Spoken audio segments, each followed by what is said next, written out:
Hi everybody, Mike here at the Filter Queen Service Center. I wanted to go over a little tip today. Some of you are out there and you can't get the attachments to stay into the end of the hose, and you probably have duct tape on it. So I want to talk about that. Now the end of the hose is the hose handle, and this is the button, and the button releases and holds in the attachments. So what you want to do, you want to look in there and you see the end.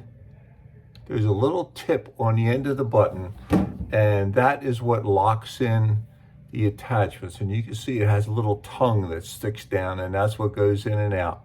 Now, sometimes if you get the attachment or the wand and you jam it in there, it will break that tip off and it won't hold. So now you got tape on it so you can vacuum. Well, we have those here separately. It even comes with a little spring, okay? And the way you have to do that is you just get a little screwdriver and put the screwdriver under this end and twist it, and this will pop out.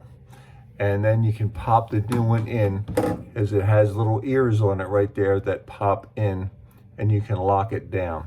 So it's pretty easy to do. You can do it yourself. Comes with a little set of instructions. That's good. If it is broken and you can't get it in or out, we do sell the handles separately. There's 5 screws. You can put a brand new handle on the end of the hose. We have those here in stock. There's the 800 number.